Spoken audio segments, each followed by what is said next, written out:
Hello అండి, మా ఇంటి వంటశాలకు స్వాగతం. ఈరోజు మన కిచెన్లో టమాటోలు పల్లీలు వేసుకొని చట్నీ ఎలా చేసుకోవాలో ఈ వీడియోలో చూసేద్దాం. నేను ఇక్కడ బాండ్లీ పెట్టుకొని దీంట్లో ఒక 2 టేబుల్ స్పూన్ల వరకు ఆయిల్ వేసుకుంటున్నాను. ఆయిల్ వేడైన తర్వాత దీంట్లోకి ఒక 50 గ్రాముల వరకు శనగబ్యాళ్ళు వేసుకుంటున్నాను. శనగబ్యాళ్ళు కొంచెం ఏగి కలర్ చేంజ్ అయ్యే వరకు వేయించుకోవాలి. ఇట్లా కొంచెం వేగితే సరిపోతుంది. ఇప్పుడు దీంట్లోకి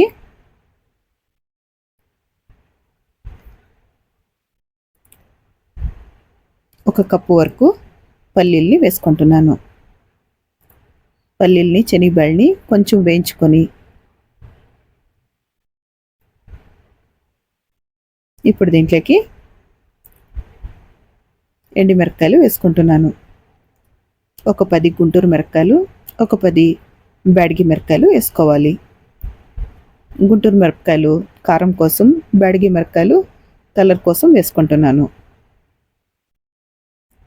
వీటిని కొంచెం సేపు వేయించుకొని ఇప్పుడు దీంట్లోకి ఒక పెద్ద గడ్డ వెల్లిపాయలని వేసుకుంటున్నాను. ఒక స్పూన్ జీలకర్ర,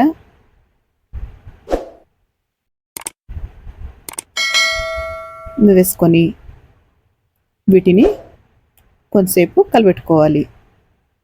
ఇప్పుడు దీంట్లోకి ఒక పిడికెడు కరివేపాకు వేసుకుంటున్నాను. ఇవంతా ఒకసారి కలిపెట్టుకునేసి ఇప్పుడు ఒక 4 మీడియం సైజు టమాటోల్ని కట్ చేసుకొని వేసుకోవాలి.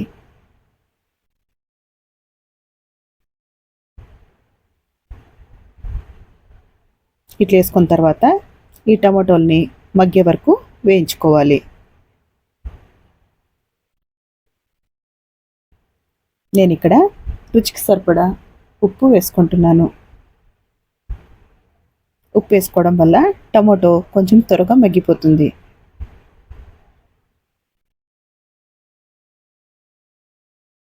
ఇట్లా ఉప్పు వేసుకొని ఒకసారి అంతా బాగా కలిపెట్టుకునేసి టమాటో మగ్గే వరకు వేయించుకోవాలి.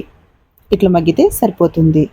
ఇప్పుడు స్టవ్ ఆఫ్ చేసేసి ఇది చల్లగైనాక మిక్సీ జార్లోకి వేసి